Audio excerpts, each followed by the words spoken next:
Hola, buenas tardes a todos y a todas. Es un placer daros la bienvenida al segundo webinar de este ciclo de talleres educativos en diabetes tipo 2 que estamos realizando en colaboración con la red GEDAPS. Primeramente, queríamos recordaros que en septiembre hicimos ya el primer de los talleres con la doctora Judith Yussá y también con la enfermera Paloma Prats, que nos hablaron de cómo realizar la valoración del pie de la persona con diabetes en la consulta. Y queríamos recordaros que podéis ver la grabación de esta sesión, que está en la plataforma de los talleres, en caso de que no pudieseis asistir. Y por otro lado, recordaros también que el próximo 29 de noviembre tendrá lugar el tercero de los webinars, que será con el doctor Josep Frank, que tratará sobre los imprescindibles para una educación terapéutica estructurada en los pacientes con diabetes tipo 2. Y bueno, como os comentaba, hoy estamos en el segundo de estos talleres y tenemos el placer de tener con nosotros a la doctora Flora López. Buenas tardes, Flora. Buenas tardes. Flora es médica de familia y ha estado ejerciendo durante muchos años en el área básica de salud de Martorell, trabajando con pacientes con diabetes y sobre todo muy enfocada en la adherencia y también en la inercia terapéutica, que son las temáticas sobre las que también centró su tesis doctoral. Así que con esta experiencia, Flora nos va a hablar hoy sobre cómo mejorar la adherencia en tus pacientes con diabetes tipo 2. Y nada, antes de darle paso a Flora para que haga su presentación, solo queríamos recordaros que tenéis un espacio para poder enviar preguntas, que tendremos unos minutos al final de la sesión para que Flora pueda contestaros a todas estas dudas que os vayan surgiendo para poder aprovechar al máximo al taller y que os animamos a todos a dejar comentarios. Así que Flora, cuando quieras puedes empezar con la presentación. Muy bien, muchas gracias, Laia, por tu presentación. El título del taller de hoy es ¿Cómo mejorar la adherencia de los pacientes con diabetes tipo 2? De alguna manera hemos intentado que fuera eminentemente práctico y que con el fin de que sea útil en la consulta en el día a día. De todas formas, si alguien quiere algún dato más o profundizar en alguna cosa, me lo podéis pedir al final o luego por privado, como queráis. Puedo facilitaros los materiales que creáis necesarios. Bueno, deciros que estos son mis conflictos de interés. He trabajado, he dado charlas y he colaborado en asesorías y en trabajos científicos por diferentes laboratorios. Y bueno, pertenezco a dos sociedades científicas, soy miembro de la RGEDAS y además soy miembro del grupo de trabajo de diabetes de Semergen. Y toda mi actividad laboral la he desarrollado en el Instituto Catalán de la Salud. Bueno, en la agenda de hoy yo he preparado la sesión pensando en que os hablaría del grado de control de los pacientes con diabetes, por qué es importante que los pacientes sean adherentes, o sea, por qué nos preocupa que la adherencia de los pacientes, cómo podemos medir esta adherencia, algunos estudios, pero pocos, sobre adherencia terapéutica, pensar si nos preocupan las mismas cosas a los profesionales y a los pacientes, valorar un poco los determinantes de esta adherencia y qué herramientas han demostrado beneficio para mejorar la adherencia terapéutica. Sobre el grado de control, decir, mira, presento aquí este trabajo que está realizado en Alicante, se publicó el año pasado, y es una intervención que se hizo con 111 médicos de familia. La intervención consistía en que trabajaban sin los pacientes delante, o sea, revisaron historias clínicas sin estar el paciente delante. Y luego se valoró cuántos profesionales tenían al menos el 50% de sus pacientes con un buen grado de control. Teniendo en cuenta que se consideró buen control, hemoglobinas debajo de 7 para los jóvenes menores de 65 y hemoglobinas debajo de 8 para los mayores de 65. Y como se puede apreciar en la gráfica de la derecha, que fue el corte tras la intervención, pues se vio que aproximadamente el 50% de los profesionales tienen el 50% de los pacientes bien controlados, mientras que el otro 50% no lo tienen bien controlado, al menos el 50% de sus pacientes. Respecto a la base del CIDIA, del Instituto Catalán de la Salud, pues bueno, comentaros que lo que encontramos aquí es que sabéis que la base del CIDIA tiene más de 373.000 personas con diabetes y va haciendo cortes los ha ido haciendo desde el 2007, cada cierto número de años va haciendo cortes, y llama la atención que el último que se publicó el año pasado, que correspondía al 2016, había 42% de las personas con hemoglobinas glicadas por encima del 7% y un un 20 con hemoglobinas por encima de 8. Y lo que más llama la atención, si veis esta barra negra que hay por encima, es que los pacientes siguen prácticamente, el grado de control de pacientes por encima de 8 prácticamente se mueve muy poco, a pesar de haber introducido en el mercado, en el arsenal terapéutico en los últimos años, un gran número de familias de fármacos, con menos riesgo de hipoglucemia y con más beneficios, ¿no? Pues el grado de control sigue estando muy por el estilo. Pero esto no nos pasa solo a nosotros. Mirad, esta es la base del NANES, de la encuesta de salud americana, y tiene, como veis también, tiene casi un 50% de los pacientes con glicadas por encima de 7 y un 25% con hemoglobina glicadas por encima de 8. O sea, realmente los pacientes están todavía muy lejos de lo deseable, de lo deseable para el control. ¿Y por qué no conseguimos los objetivos de control en vida real de los ensayos clínicos? Bueno, pues es que esto pasa como a las personas, ¿no? Que te puedes maquillar y puedes quedar muy bien, ¿no? Pues bueno, pues los ensayos clínicos son unos pacientes que generalmente están más motivados que los pacientes en vida real, que el seguimiento es mucho más estrecho y que además a veces incluso hasta tienen incentivos económicos. Pero mirad qué pasa en este estudio. Por ejemplo, pacientes que iban con agonistas del GLP-1 que nos han demostrado que en ensayos clínicos la bajada de la hemoglobina glicada es de más del 1%, y en cambio en vida real la bajada se quedaba en 0,5%, ¿no? Resultados similares, aunque no tan llamativos, eran para los IDPP4. ¿Y por qué pasa esto? Bueno, pues los autores del trabajo lo que te dicen es que el 75% de esta diferencia entre los ensayos clínicos y la vida real depende de la adherencia terapéutica. Y es que probablemente los pacientes, ya lo veremos, no están tomando los fármacos de la manera adecuada.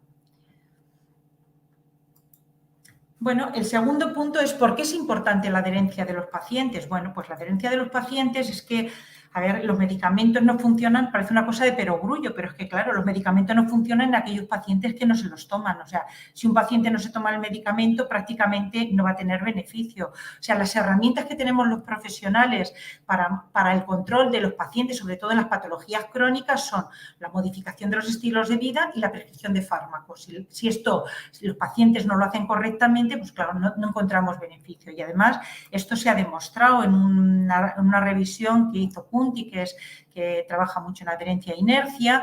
Lo que se vio es que realmente el no ser adherente tiene unas implicaciones en los resultados en salud. O sea, los pacientes adherentes tienen menor mortalidad por todas las causas que los pacientes que no toman los fármacos correctamente. Y lo mismo para la hospitalización. O sea, los pacientes adherentes ingresan mucho menos por cualquier causa que los pacientes que no toman los fármacos. Este es otro estudio donde se vio se revisó los pacientes 5 años después de haberse iniciado el tratamiento y se vio los que no habían sido adherentes el primer año. ¿Qué pasaba con ellos a los 5 años? Pues que, como se puede apreciar aquí, tenían mayor mortalidad, mayor infarto de miocardio y mayor probabilidad de tener un ictus isquémico. Y curiosamente, las complicaciones microvasculares son menores en los pacientes no adherentes. ¿Y por qué? ¿Cómo lo justifican los autores del trabajo? Dicen, claro, para diagnosticar una complicación microvascular, por ejemplo, una neuropatía o una retinopatía, el paciente tiene que acudir a consulta. Y probablemente los pacientes que no son adherentes, que no se toman los fármacos, vienen menos a consulta. ¿Y esto qué significa? Pues que no les hacemos el pie, no se les explora el pie diabético, que ya os explicaron los otros días, y como no se les explora, pues tienen menos probabilidad de que se diagnostique un pie diabético o una retinopatía. Y también los pacientes que no vienen a consulta tienen menos probabilidades de que se les intensifique el tratamiento con insulina.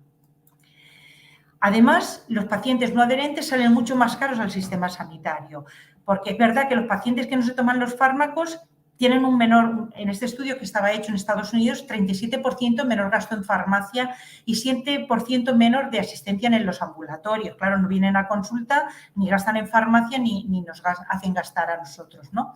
Pero, en cambio, tienen un 41% mayor gasto por hospitalización y, además, complicaciones por eventos mayores ingresan, ¿no? Con lo cual dicen los autores que probablemente pasar de un paciente que tenga mala adherencia a que tenga buena adherencia, esto supondría un ahorro de 204 millones de dólares, ¿no? Americanos. O sea, realmente los pacientes no adherentes salen mucho más caros al sistema. Bueno, ¿y cómo podemos medir la adherencia? Bueno, pues la adherencia Con frecuencia los médicos de familia o los profesionales que trabajamos en atención primaria pensamos que conocemos a nuestros pacientes, pero hay un estudio que dice que, bueno, que no acertamos, ¿no?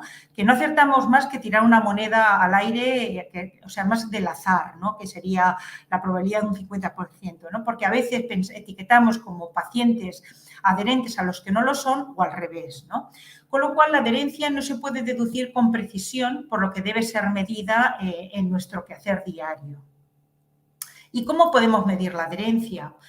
Bueno, pues clásicamente tenemos los cuestionarios. Los cuestionarios son una herramienta que de alguna manera es una herramienta, un método indirecto de valorar la adherencia, pero es verdad que es un método directo subjetivo porque depende de la subjetividad del paciente. Hay varios test que son los test, el Morisky-Green, que hay una versión más reciente de 8 ítems que se utiliza mucho y que hay mucha publicación hecha con él.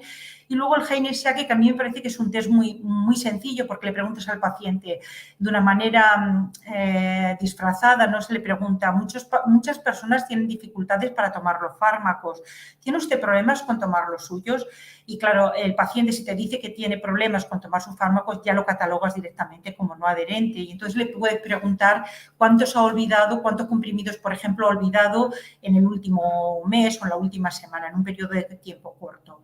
Hay otros más sofisticados que también están validados, ¿no? Pero que quizá para la práctica diaria pueden complicar la actividad clínica. Pero desde luego, desde que tenemos los sistemas de informatización de la historia clínica en todos los sistemas de salud de nuestro país, bueno, lo que sí que podemos ver en la mayoría yo creo que ahora ya prácticamente todo el mundo, es la valoración de la retirada del fármaco de la farmacia. Hay varias fórmulas que es la posesión de medicación, pero bueno, esto sobre todo nos interesa de cara a calcular para el paciente, para estudios, ¿no? Pero lo que sí que asumimos es que día de posesión es día de medicación tomada. Es verdad que es lo que asumimos, pero sobre todo tiene más impacto la versión negativa de esta afirmación, ¿no? Que es día sin medicación, medicación no tomada.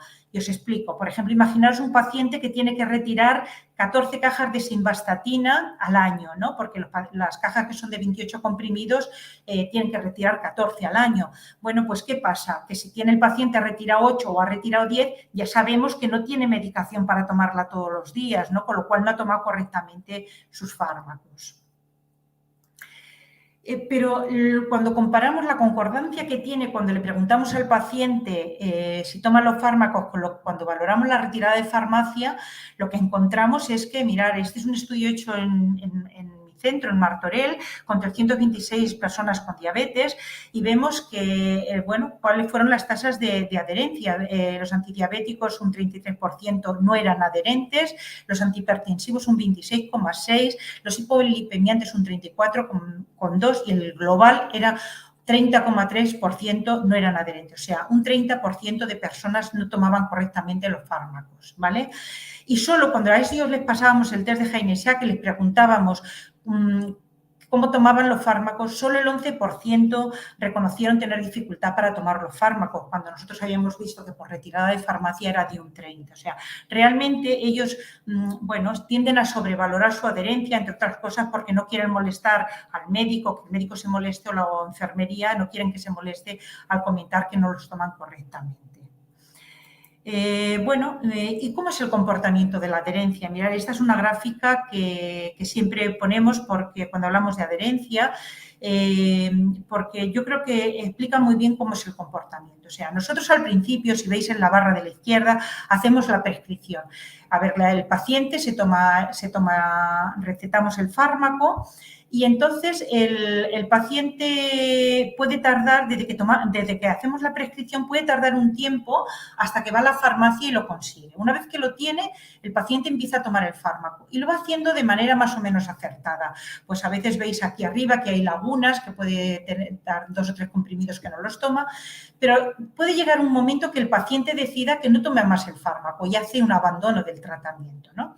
El tiempo que el paciente está tomando el fármaco de una manera más o menos acertada sería la persistencia o el tiempo que el paciente está en el tratamiento. Y cuando lo abandona, pues sería no persistencia.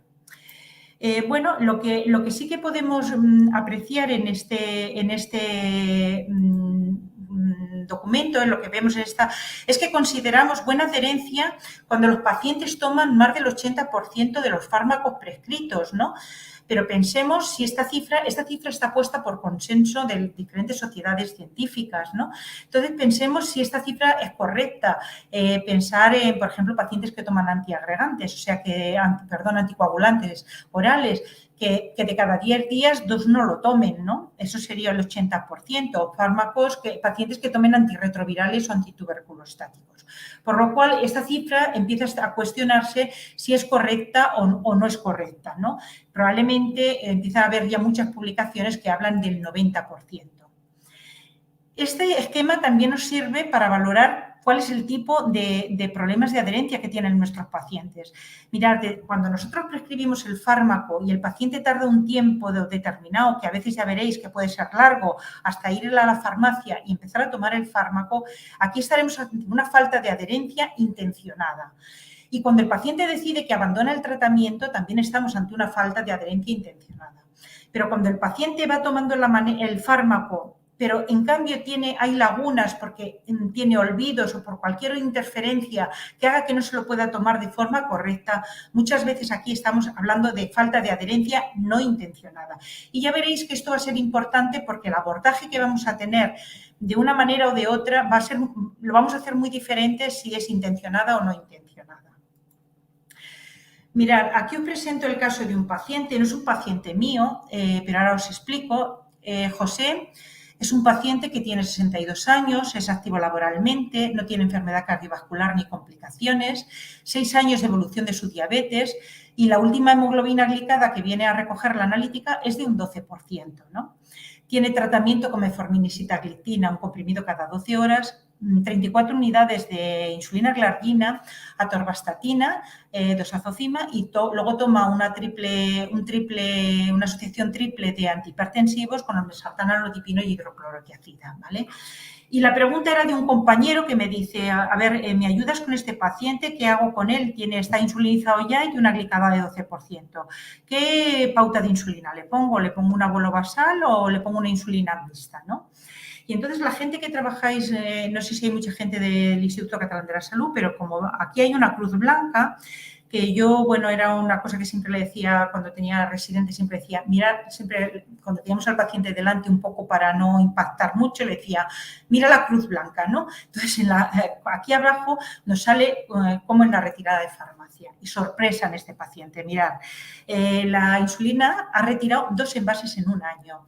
La asociación de metformina y sitagliptina ha retirado 3 en un año. O sea, realmente el porcentaje de adherencia terapéutica de este paciente era muy bajo. O sea, 23%, 25%, 46%. Mirad, la única que tomaba mejor, que esto es una de las cosas que luego hablaremos, es la asociación fija de antihipertensivos, pero tampoco llegaba ni al 80%, ¿no? Teníamos un 61,4%. Esta es otra paciente mía que, bueno, es sana, que tiene 68 años, vive sola, una capacidad intelectual limitada, no tiene instrucción escolar, es analfabeta, 14 años de evolución de su diabetes, es hipertensa y dislipémica, tiene una retinopatía diabética y tenía cefaleas, le solicitamos un TAC y, bueno, había isquemias lacunares. Bueno, esta señora tomaba metformina 3 comprimidos al día, insulina glargina 34 unidades, glicacida 2 por la mañana, también tomaba la estatina, la asociación de antihipertensivos, la aspirina y el omeprazol. Y mirar, cuando nosotros diagnosticamos a esta paciente tenía una glicada de 10,2, conseguimos bajarla a 6,5 al poco tiempo, pero luego ya en los siguientes controles ya no había forma de controlar a esta paciente, ¿no? Bueno, esta paciente estaba tomando 9 comprimidos al día, los teníamos repartidos en 3 tomas, con el desayuno, comida y la cena. Bueno, y cuando revisamos en esta paciente a ver qué es lo que pasaba, porque también, dado su nivel intelectual, la seguíamos muy de cerca, bueno, revisamos cómo ponía la insulina y en esta ocasión era correcto. Luego ya os explicaré que habíamos tenido algunos momentos que la paciente no entendía muy bien cómo se tenía que pinchar la insulina.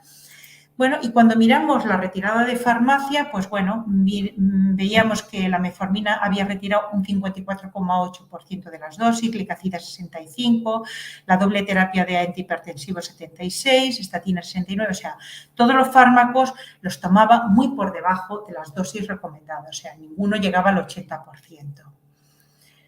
Bueno, pues como veis, estamos ante dos casos de dos pacientes muy diferentes. El primer paciente sería es un paciente activo laboralmente, que no tiene ninguna deficiencia, que había decidido que no se ponía la insulina ni tomaba los fármacos correctamente. De vez en cuando retiraba alguna caja de fármaco, pero de manera, ya habéis visto, 2 o 3 cajas al año, ¿no? En cambio, el caso de Ana era muy distinto. Era un caso de falta de adherencia no intencional. No era capaz por sí sola de tomar los fármacos. Vivía sola y no tenía capacidad de hacerlo. Con lo cual, las medidas que vamos a tener que utilizar en unos pacientes o en otros va a ser muy diferente. Y ahora voy a presentar algunos estudios de adherencia. Mirad, esta gráfica a mí me gusta mucho y la utilizo mucho cuando hablo de adherencia. Es la base de los diabéticos de Dinamarca, porque explica muy bien cómo es el proceso de la adherencia. Valoran pacientes que se habían intensificado el tratamiento, o sea, habían iniciado tratamiento y lo revisan durante 7 años, ¿no? Y explica muy bien cuál es el comportamiento. Y no solo miran metformina, sulfonilureas, aspirina, diuréticos tiacídicos y ahora dosistatina. Mirad, la parte azul clara que hay arriba, esta parte azul clara que se ve aquí arriba, de todos los fármacos, es el tiempo que el paciente, o sea, nunca ha llegado a retirar el tratamiento, el tiempo que tarda. Pero mirad, es que hay pacientes que si la línea azul clara sigue por arriba, por ejemplo, aquí en el diurético, ¿no? O sea, es paciente que nunca retira el tratamiento de la farmacia. Muchos de ellos lo retiran, pero bueno, lo retiran a veces hasta el año, empiezan a tomar el fármaco, ¿no? La parte morada serían los que no han retirado durante estos 7 años, pasan lagunas de 1 año sin retirar el fármaco, o sea, la parte morada, ¿no? Luego tenemos la parte roja, que es pacientes que han interrumpido el tratamiento tras 50 días. Mirad, y esto es muy importante porque nosotros podemos predecir a los 60 días de haber prescrito un fármaco, ya podemos predecir si el paciente va a ser adherente o no a aquel fármaco, con mucha probabilidad, ¿eh? Porque mirad, nosotros prescribimos el fármaco y muchas veces los pacientes lo que hacen es que van a la farmacia, cogen la primera receta y van a casa, empiezan a tomarlo y luego lo dejan por lo que sea, por efectos secundarios, por lo que sea, ¿no? Dejan el fármaco. Entonces, nosotros si miramos a los 2 meses de haber prescrito el fármaco, si solo han retirado un envase, probablemente el paciente ha abandonado el tratamiento y ya no es persistente al mismo, con lo cual esto puede sernos muy útil. Y como podéis ver, la parte verde es la que toma el paciente en la parte verde es la que toman los fármacos de manera correcta. O sea, deciros que mirar los diuréticos, que esto ya lo sabemos todos, que es lo que más molesta a los pacientes, pero mirar la adherencia a los diuréticos tiacídicos, cuál era, ¿no?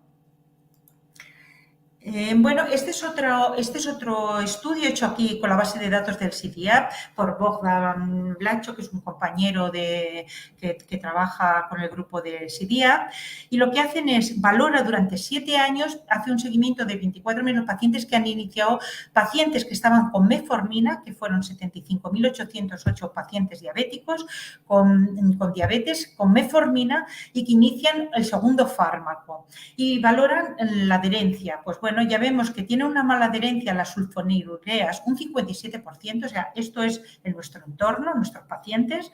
46,4% tienen mala adherencia para los IDPP4 y 31% a los ISGLT2. ¿Vale? Es verdad que los ISGLT2 en este momento estaban menos implementados, solo había 3% prácticamente de personas con ISGLT2.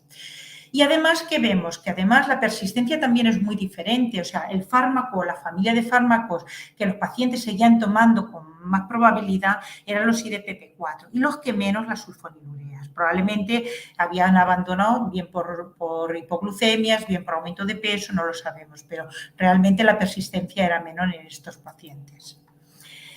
Este es otro trabajo que lo que hace es que estos eran ya pacientes con 2 antidiabéticos orales a los que se les intensifica el tratamiento. Bien, con un tercer antidiabético oral, los del centro son insulina y los de la derecha con agonistas del GLP-1. Y 2 años después se valoran los pacientes que son persistentes, o sea, los que siguen tomando el tratamiento o no. Bueno, pues como podemos apreciar, tenemos que persistencia a los 2 años era un 72% para el tercer antidiabético oral, un 57% para la insulina y un 35% para agonistas del GLP-1. O sea, realmente unos fármacos, los pacientes eran más persistentes que otros. Pero decir que, remarcar sobre todo de este estudio, que ya veis que hay de un 10,9 y un 2,2%, o sea, un porcentaje importante de pacientes nunca había llegado a retirar el fármaco de la farmacia. O sea, que realmente el seguimiento y la insistencia cuando hacemos la prescripción es muy importante, sobre todo al principio, para asegurarnos que el paciente lo toma de forma correcta. Como reflexión, y esta diapositiva es de un amigo, de Pepe Escribano, que tiene, bueno, es muy ocurrente, dice como reflexión pensar que al menos 1 de cada 3 pacientes no toma correctamente su medicación. O sea, pensar que al menos 1 de cada 3 pacientes no toma los fármacos de manera correcta. Bueno, y ahora vamos a ver si nos preocupan las mismas cosas a los profesionales, a los sanitarios, a médicos y enfermeros o que a los pacientes. Y vamos a ver un poco cuáles son los determinantes de la adherencia. Bueno, pues probablemente nos preocupan cosas muy diferentes a los pacientes y a nosotros.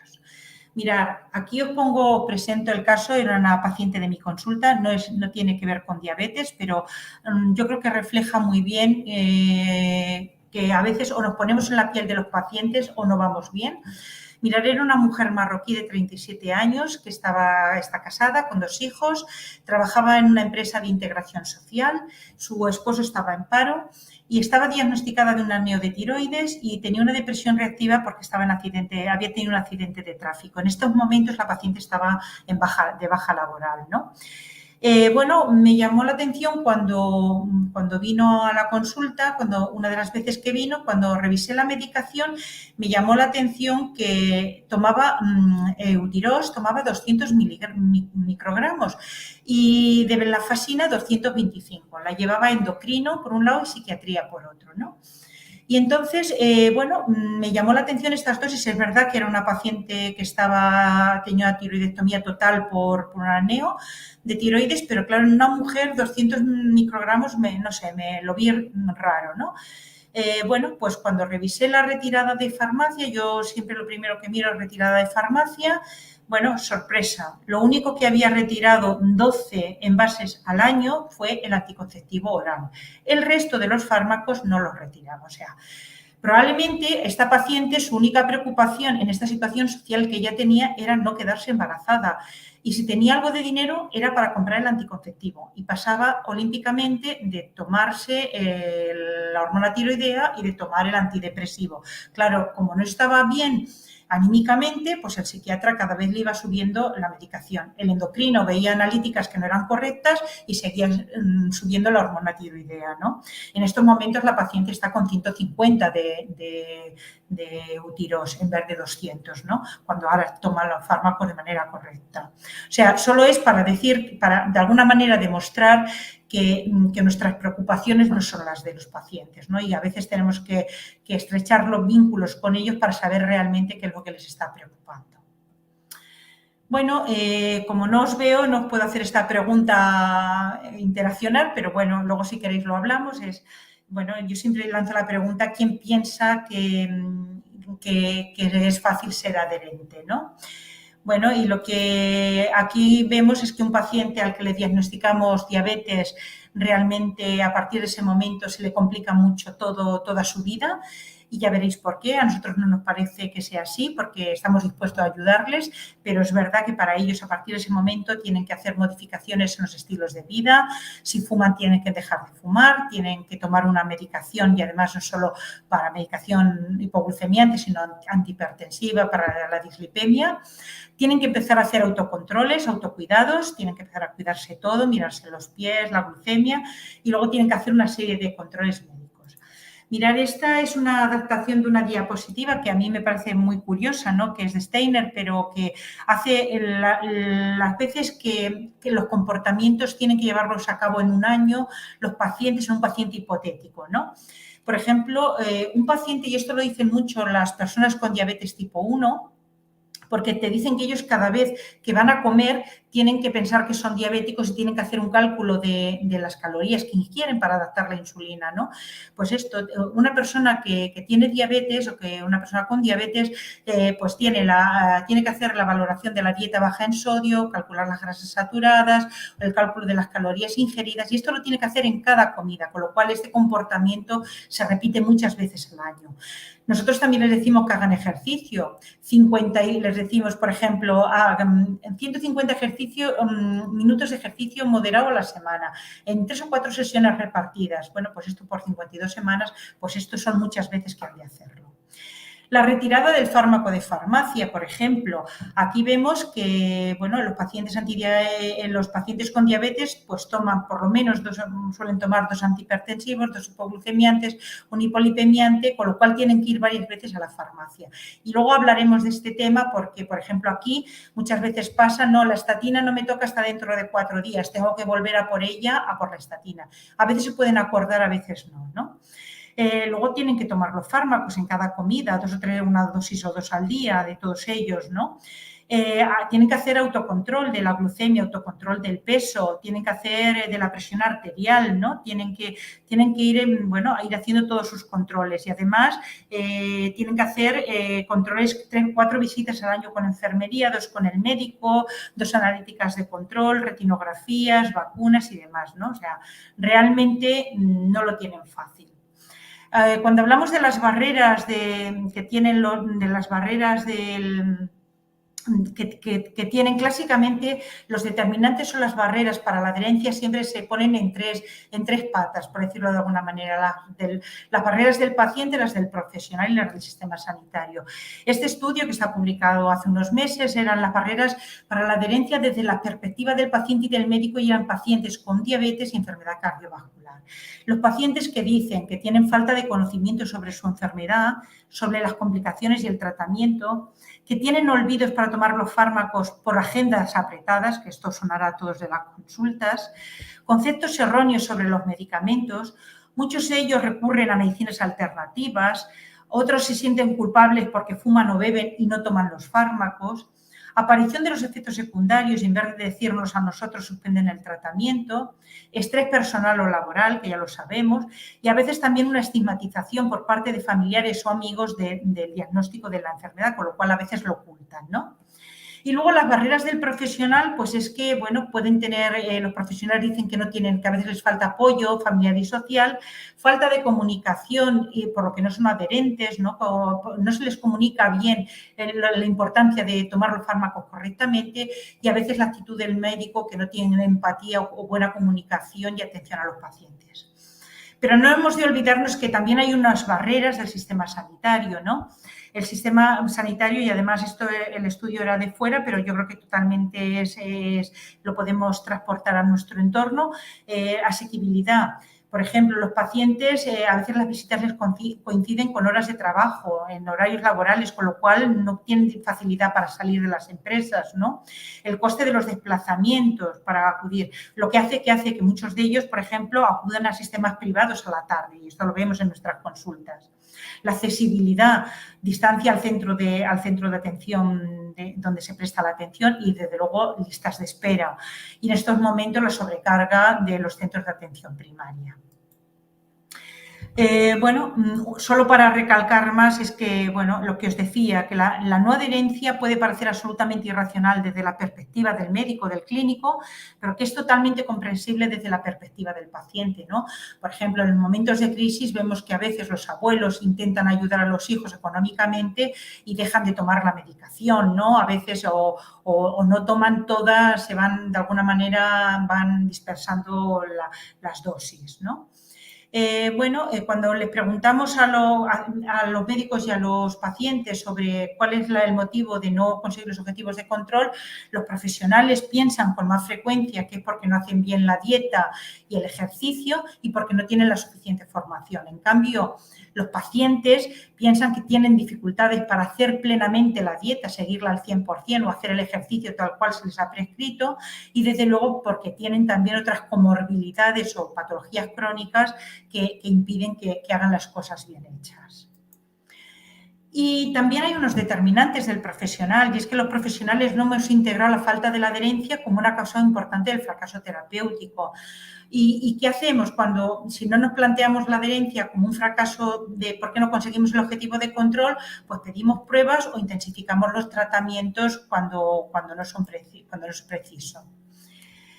Y luego, bueno, pues también yo creo que aquí el sistema sanitario ha de entonar el mea culpa, ¿no? Porque mirar, este es otro paciente, la retirada de fármacos de otro paciente mío, que, bueno, también un paciente joven, laboralmente activo, que no tomaba correctamente los fármacos, y cuando yo, bueno, revisaba su medicación, pues, bueno, mirar, por ejemplo, metformina había retirado un envase en todo el año, por ejemplo, la sitagliptina había retirado 8.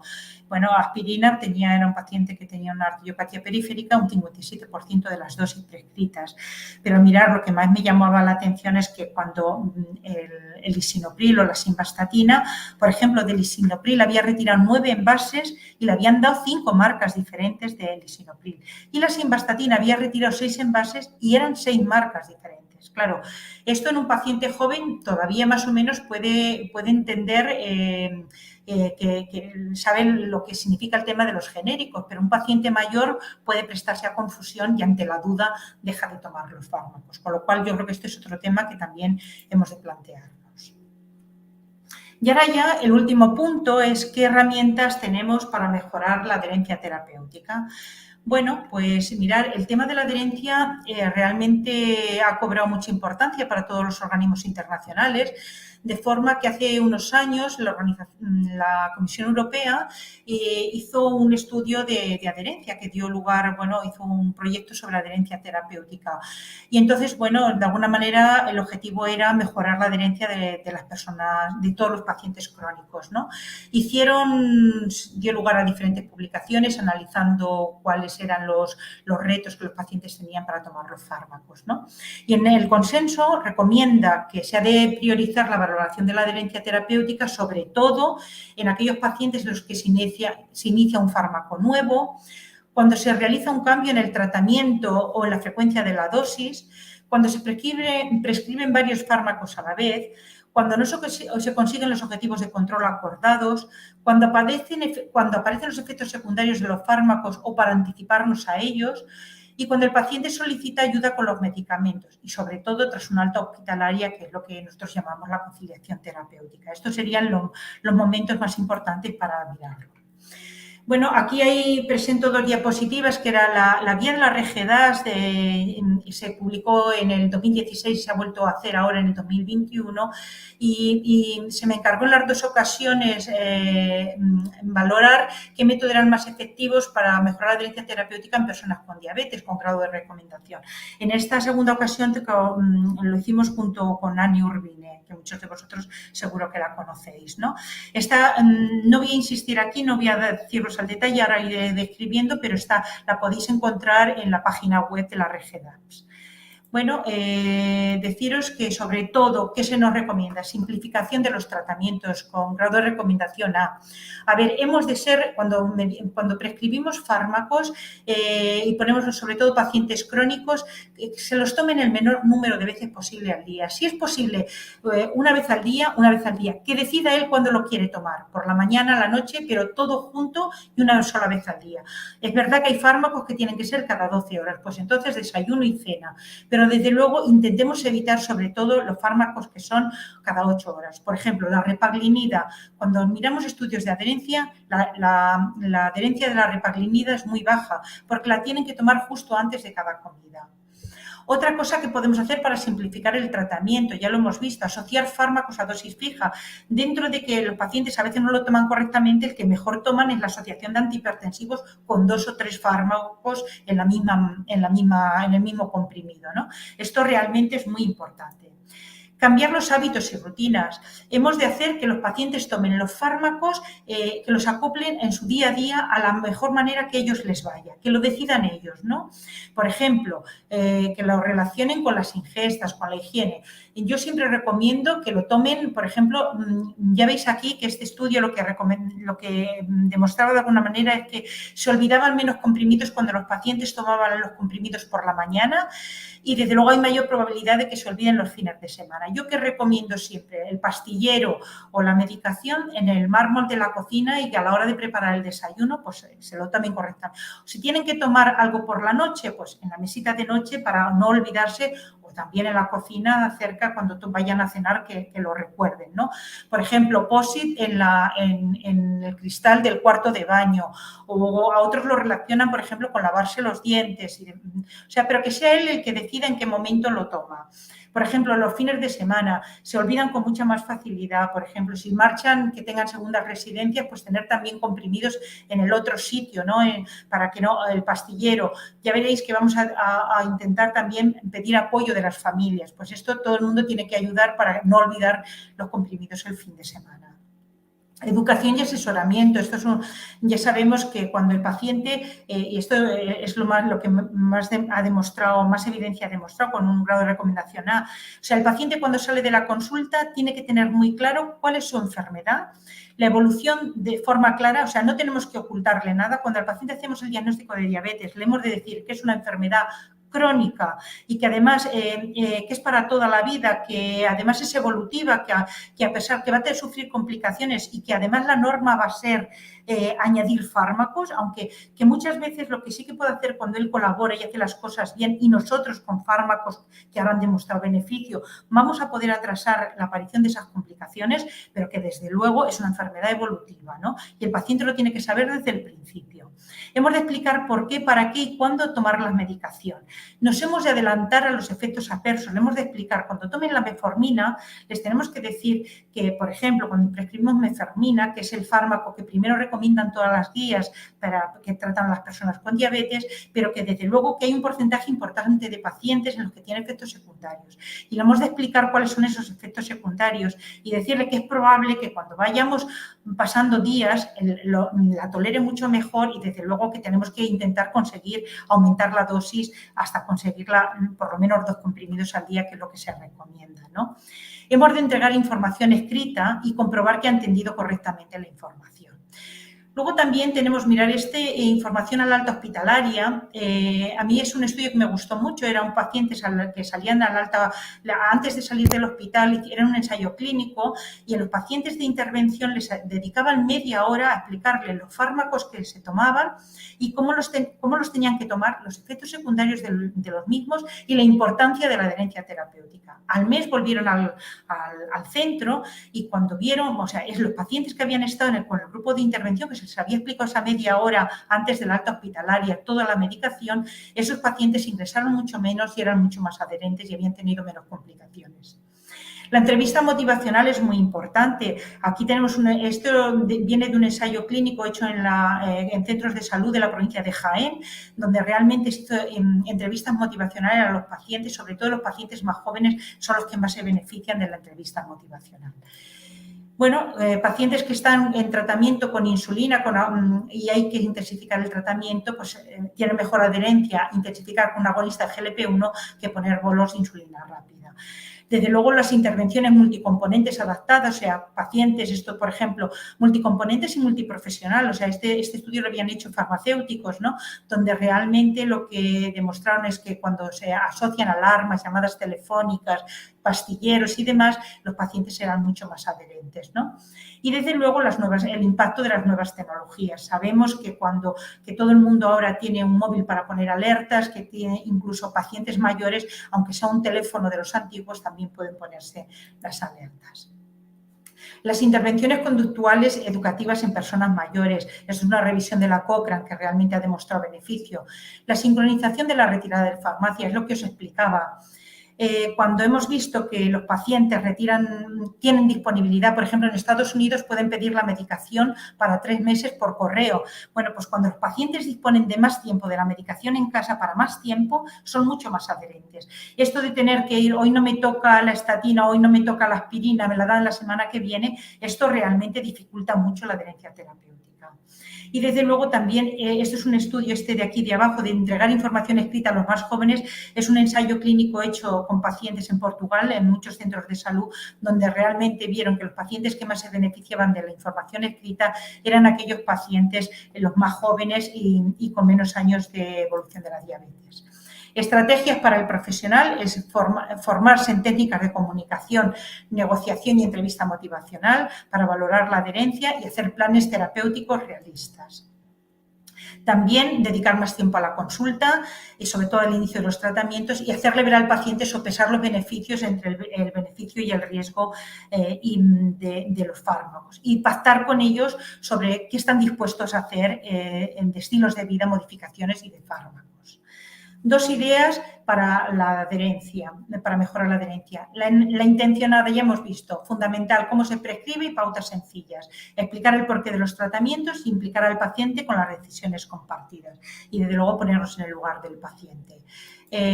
Para la no intencionada, pastilleros, cualquiera, el sencillo, el de toda la vida funciona. La retirada, la prescripción de la dosificación de farmacia, la preparación de la dosis en farmacia también funciona. Incorporar a la familia y al entorno para mejorar la adherencia, las alertas en los móviles.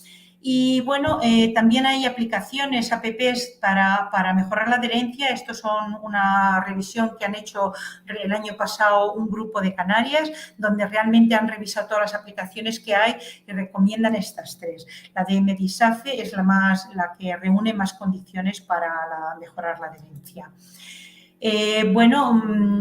Roche tiene esta aplicación que yo creo que puede ser muy útil, MySugar, para pacientes, sobre todo es para pacientes insulinizados porque guarda los valores diarios y de forma sencilla de las glucemias, hace recordatorios sobre cuándo medir la glucemia, relaciona las cifras que nos han salido con los hábitos alimenticios, compartir la información con su médico en solo 2 pasos, esto puede ser muy útil porque además crea PDFs. Y luego esto ya estoy terminando, decir que hay unos conceptos erróneos y es que pensar que la adherencia es un solo comportamiento, ya hemos visto que no. Y luego si queréis en el turno de preguntas os puedo explicar algunas cosas que a veces pasan, que los pacientes no podemos predecirlos y los médicos pueden mejorar con éxito la adherencia por sí solos, no es verdad. Necesitamos colaboración de médicos, enfermería, farmacéuticos, trabajadores sociales, cuidadores y demás. Y luego ya, esta sí que ya es la última, deciros como reflexión ética respecto a la adherencia, es que cuando medimos la adherencia estamos haciendo una intromisión en el comportamiento del paciente y para mantener la confianza en la relación clínica, los pacientes deberían conocer que estamos valorando su adherencia y que sus decisiones respecto a la misma serán tratadas con respeto. Bueno, y por lo demás, esto es todo. Muchas gracias.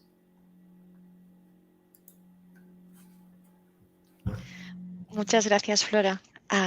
Muchas gracias por la presentación, ha sido muy interesante y muy completa además, combinando evidencia con ejemplos y con consejos prácticos que creo que son súper útiles para todos los que nos estáis escuchando.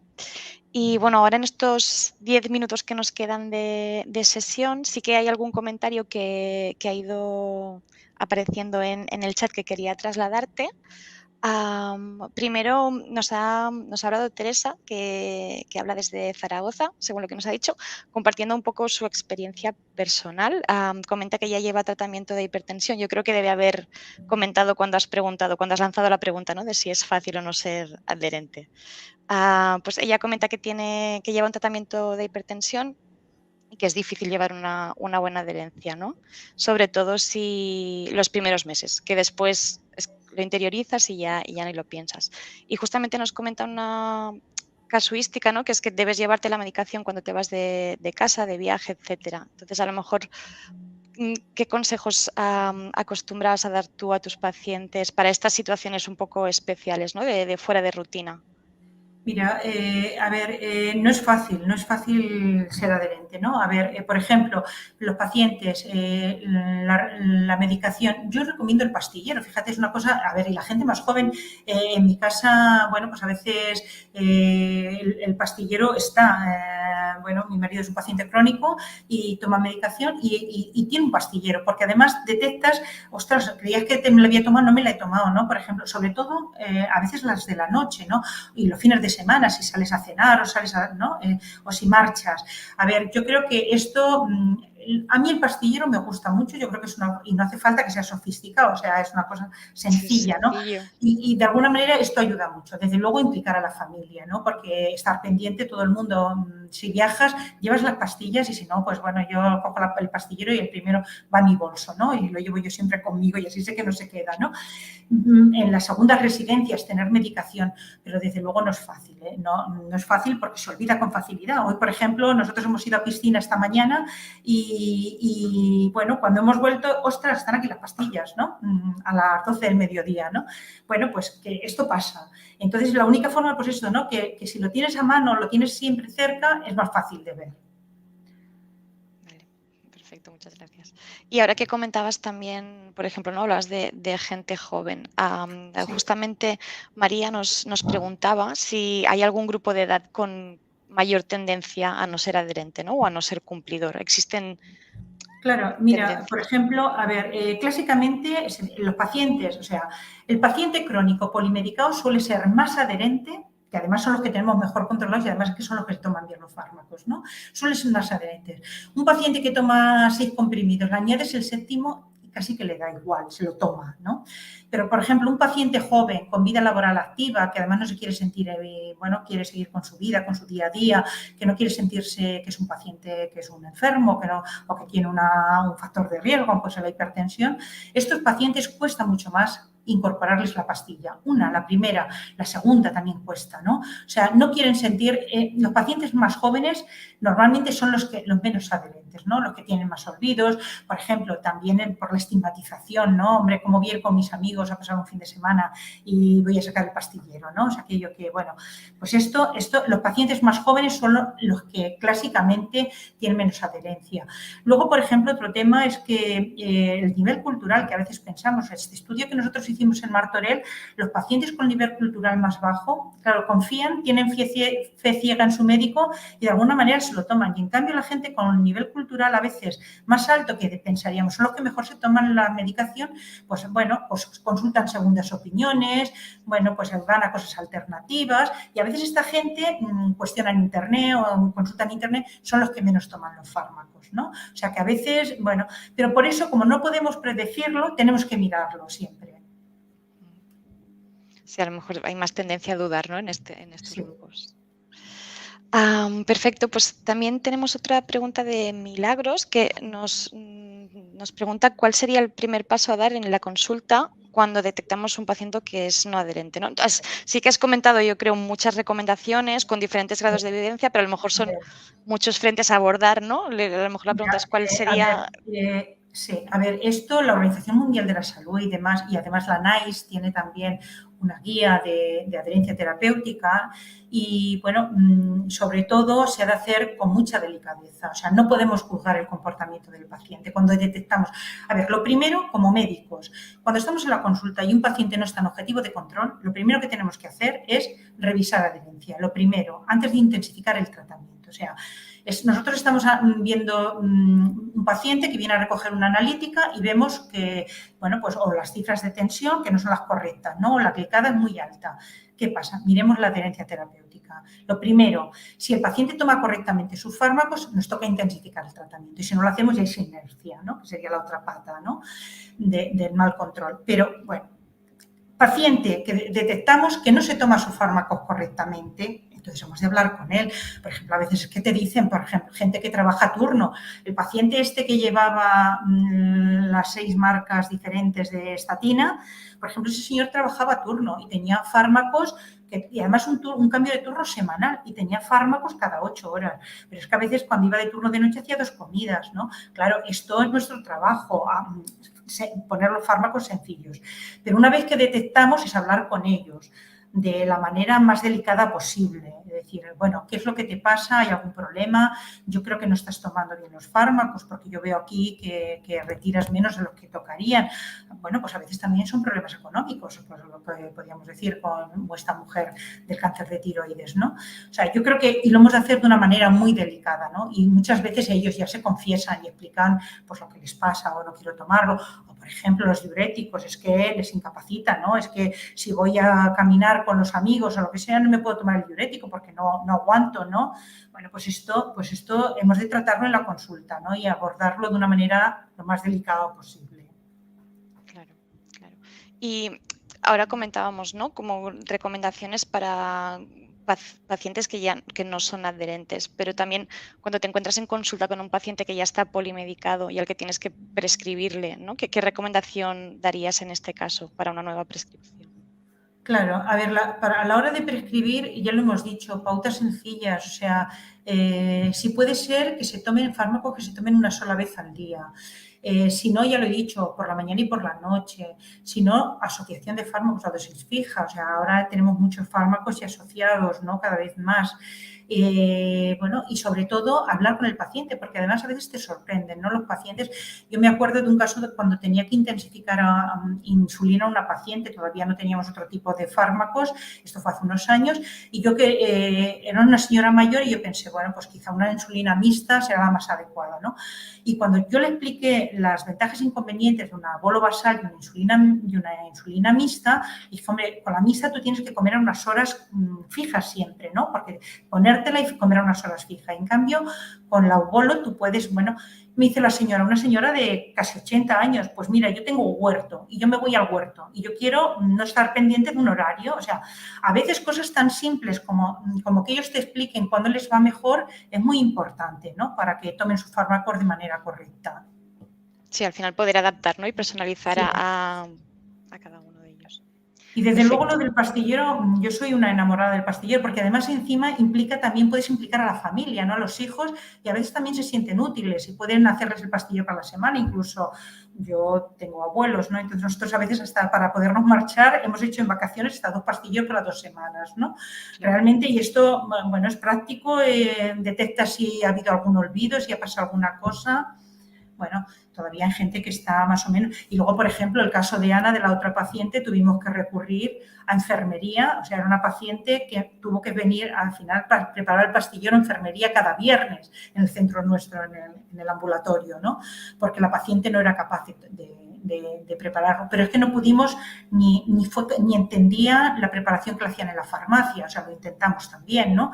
Con lo cual, al final tuvimos que venir a la consulta. O sea, piensa que hubo una ocasión en que la paciente le dijimos que se pusiera 42 unidades de insulina y cuando vino a la consulta con el bolígrafo para comprobar tenía puesto 24. Claro, ella ya tenía un 4 y un 2, pero lo tenía al revés, ¿no? O sea, y cada vez que empezábamos un bolígrafo nuevo de insulina tenía que venir y enfermería le marcaba las dosis. O sea, que a veces te sales como puedes, ¿no? Y que, bueno, y no es fácil, no es fácil. Claro. No, yo creo que ha quedado súper claro el grado de complejidad, ¿no? Que puede tener cada uno de los pacientes para ser adherente. No hay más comentarios en el chat. Sí que comentarte, Flora, que Teresa, por ejemplo, nos ha dicho que la presentación es extraordinaria y que lo agradece. Y bueno, quedan un par de minutos que os podremos devolver, pero simplemente deciros que en el caso de que os haya quedado cualquier comentario o duda que queráis resolver pues a posteriori, mañana mismo ya tendréis la grabación de la sesión disponible en la plataforma y podéis poner el comentario allí, intentaremos resolverlo, se lo trasladaremos a Flora y intentaremos contestaros. Y nada, agradecerte muchísimo, Flora, por la charla y a todos y a todas por haberos conectado. Y esperamos que os podamos ver también el 29 de noviembre en la siguiente charla con el doctor Josep Frank. Y buenas tardes y hasta pronto.